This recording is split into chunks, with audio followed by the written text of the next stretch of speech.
আসসালামু আলাইকুম। আশা করি আপনারা সকলে অনেক ভালো আছেন, আমিও ভালো আছি।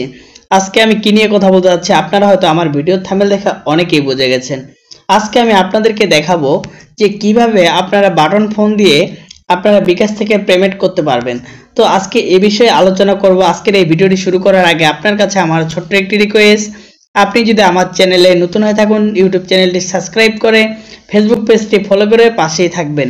যারা অলরেডি আমার চ্যানেলটিকে সাবস্ক্রাইব করে রেখেছেন, ফলো করে রেখেছেন ফেসবুক পেজটি, তাদেরকে অনেক অনেক ধন্যবাদ। তো বন্ধুরা চলুন আজকে কথা না বাড়িয়ে আজকে আমরা দেখব কিভাবে বাটন ফোন দিয়ে বিকাশ থেকে পেমেন্ট করা যায়।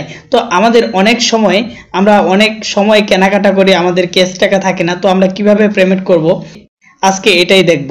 তো বন্ধুরা পেমেন্ট করার জন্য আপনাকে যেই কাজটি করতে হবে, আপনাকে ডায়াল করতে হবে *247# হেস লিখে ডাল করার পর কলে আপনাকে ডাল করতে হবে। তো আপনার যে সিমে বিকাশ করা আছে সেই সিমটাতে আপনাকে টাচ করে ওকে দিতে হবে। তো আমি দিয়ে দিলাম। তো দিয়ে দেওয়ার পরে এরকম একটা ইন্টারফেস শো করাবে। তারপরে দেখুন এইখানে লেখা আছে পেমেন্ট। এইখানে আপনাকে চার লিখতে হবে। 4 লেখার পরে মাঝখানে টাচ করতে হবে। তো আমি লিখলাম। তো লেখার পরে এখানে বলতেছে আপনি কোন নাম্বারে পেমেন্ট করতে যাচ্ছেন, তো সেই নাম্বারটি আপনাকে এখানে দিতে হবে। তো আমি যে নাম্বারে পেমেন্ট করতে যাচ্ছি আমি সেই নাম্বারটি এখানে দিয়ে দিব। তো বন্ধুরা দেখুন আমার নাম্বারটি দেওয়া হয়ে গেছে। তো এখানে আপনাকে আবার ওকেতে টাচ করতে হবে। তো দেখুন আমি টাচ করলাম। এটা আপনারা যত টাকা দিবেন তো এই টাকাটা এখানে আপনারা বসিয়ে দিবেন। তো আমি আপনাদেরকে দেখানোর জন্য এখানে সিম্পলি 20 টাকা দিয়ে দিলাম।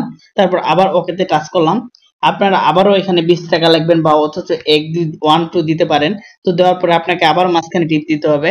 তো টিপ দেওয়ার পরে দেখুন এইরকম একটা ইন্টারফেস আসবে। তারপরে বলবে যে আপনার যে পাসওয়ার্ডটি আছে গোপন পাসওয়ার্ডটি, তো এই গোপন পাসওয়ার্ডটি আপনাকে এখানে দিতে হবে। তো আমার নিরাপত্তার জন্য আমি পাসওয়ার্ডটি হাইড করে দিলাম। আপনারা অবশ্যই এভাবে দিলে কিন্তু আপনাদের পেমেন্ট হয়ে যাবে। তো বন্ধুরা দেখুন এখানে কিন্তু আমার পেমেন্ট হয়ে গেছে। তো আশা করি আপনারা সকলেই বুঝতে পারছেন। এভাবে কিন্তু আপনি যেখানে কেনাকাটা করতে যাবেন সেখানে কিন্তু সেখান থেকে নাম্বার নিয়ে এভাবে পেমেন্ট করলে কিন্তু পেমেন্ট হয়ে যাবে। আশা করি আপনারা সকলেই বুঝতে পারছেন। আজকে আমার এই ভিডিওটি এই পর্যন্তই। পরবর্তী ভিডিওতে দেখা হবে নতুন কিছু নিয়ে। ধন্যবাদ।